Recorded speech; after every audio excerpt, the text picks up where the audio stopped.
Have you ever wondered if there are different versions of the Bible? Most people know about the one used in many churches around the world, but there is another older version. It is a sacred treasure from the heart of Africa. This is the Ethiopian Bible. It is not just a book. It is a window into a deep and ancient faith. This Bible holds stories and wisdom that many have never heard.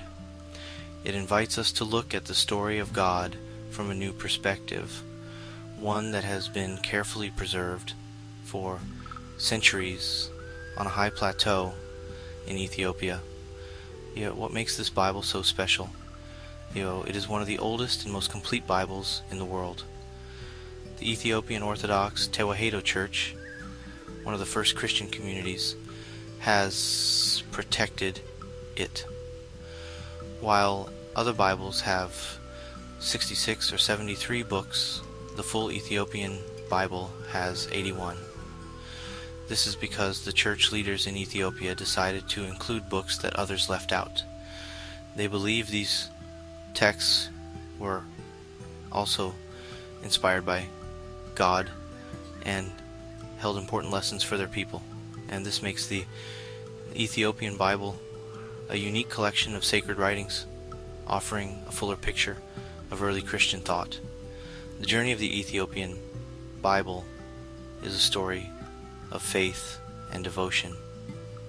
It connects us to a time when Christianity was young and spreading across the world. Imagine a faith so strong that it crossed deserts and seas to reach the mountains of Ethiopia. The people there embraced it and made it their own.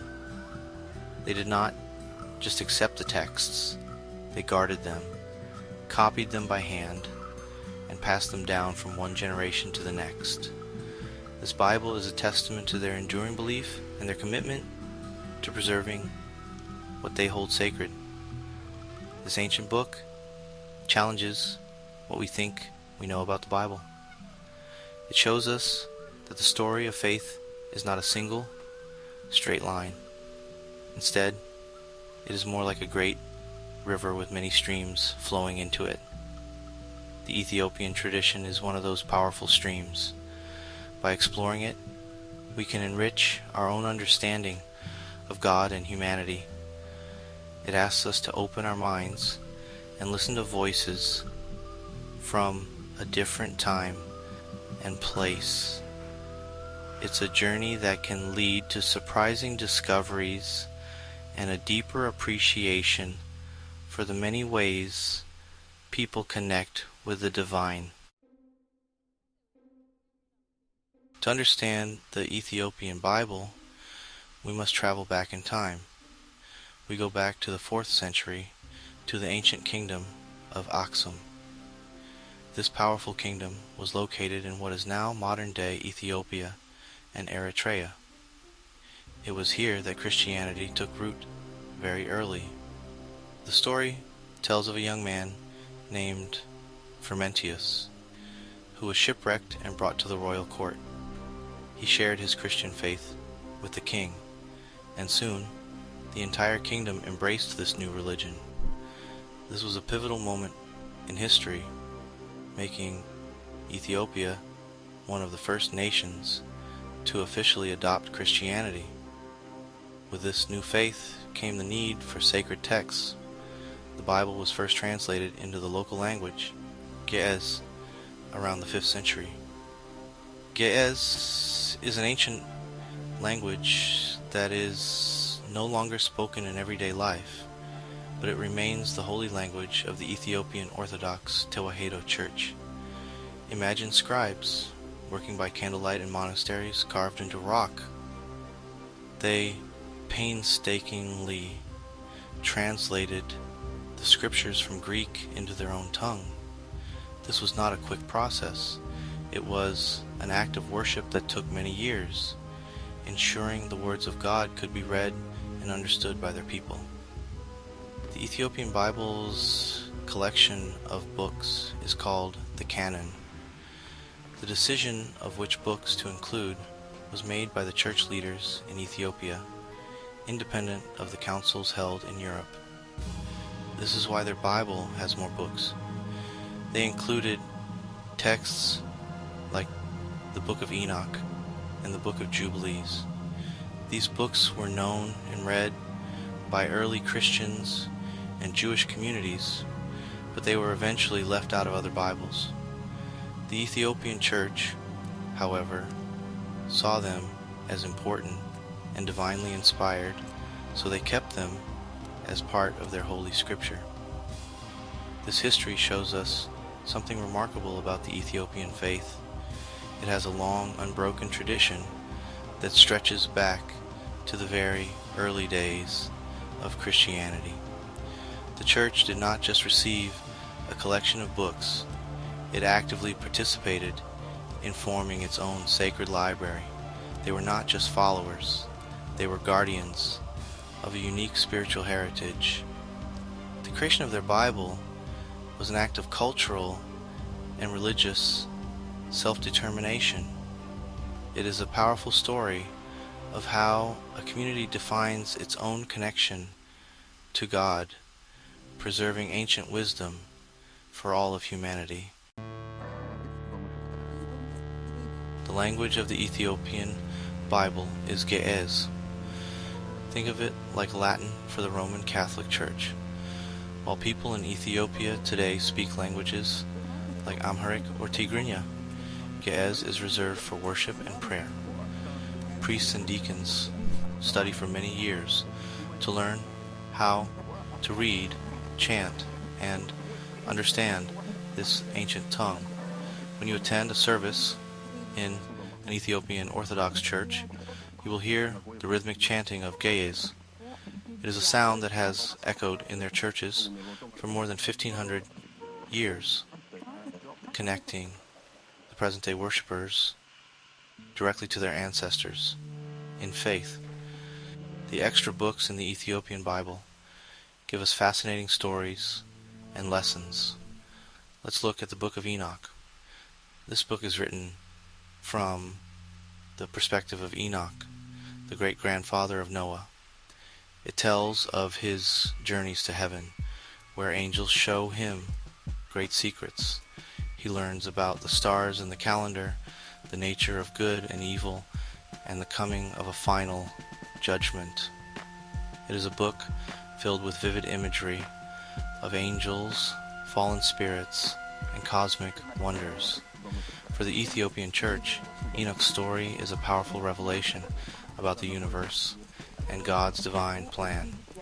Another important text is the Book of Jubilees. It is sometimes called the Little Genesis because it retells the stories from Genesis and the first part of Exodus. However, it organizes the stories according to a special calendar of Jubilees, which are periods of 49 years. The book gives many extra details about the lives of figures like Adam, Abraham, and Moses. It emphasizes the importance of following God's laws and observing the holy festivals at the correct times. It provides a framework for living a righteous life according to a divine schedule. These stories are not just old tales, they offer profound lessons. The Book of Enoch teaches about justice and the consequences of our choices. It reminds people that God sees everything and that righteousness will be rewarded. The Book of Jubilees teaches the importance of order, time, and faithfulness in one's spiritual life. It shows that living according to God's calendar is a way to stay close to Him. These texts provide a deeper moral and spiritual guide for the faithful, shaping their understanding of the world and their place within it. In Ethiopia, the Bible is not just a book that sits on a shelf. It is the very heart of the culture and daily life. The traditions, festivals, and even the calendar of the country are deeply connected to the stories and laws within its holy texts. For example, many Ethiopians follow dietary laws found in the Old Testament, similar to kosher rules in Judaism. They also observe many feast days and fast days throughout the year, all prescribed by the Church and its sacred scriptures.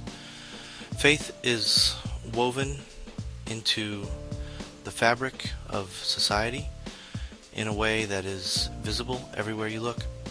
The art of Ethiopia is a beautiful expression of its biblical heritage. If you visit the ancient rock-hewn churches of Lalibela or the monasteries on Lake Tana, you will see walls covered in vibrant paintings. These paintings are not just decorations. They are visual Bibles for the people. They tell the stories of saints, angels, Mary, and Jesus in a way that everyone can understand, even if they cannot read. The iconic style, with large eyes and bold colors, draws you into the sacred narrative. This art is a powerful and constant reminder of God's presence in their history and their lives. Many traditions are directly linked to specific beliefs found in the Ethiopian Bible.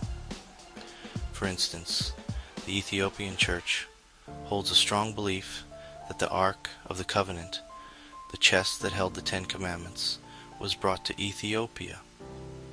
This story, detailed in their national epic, the Kebra Nagast, connects their nation directly to the biblical history of ancient Israel. Every church in Ethiopia has a replica of the Ark, called a Tabat, which is kept in the holiest part of the church. This tradition makes the stories of the Old Testament feel very real and present. Ultimately, the Ethiopian Bible is more than just a different version of a familiar text. It is a living monument to a faith that has endured for millennia. It reminds us that the human search for God is diverse and beautiful. It shows us a community that has preserved ancient wisdom that the rest of the world largely forgot. By learning about the Ethiopian Bible, we do more than discover new stories. We discover a deeper, wider, and more complex picture of our shared human journey to understand the divine. And that is a story worth exploring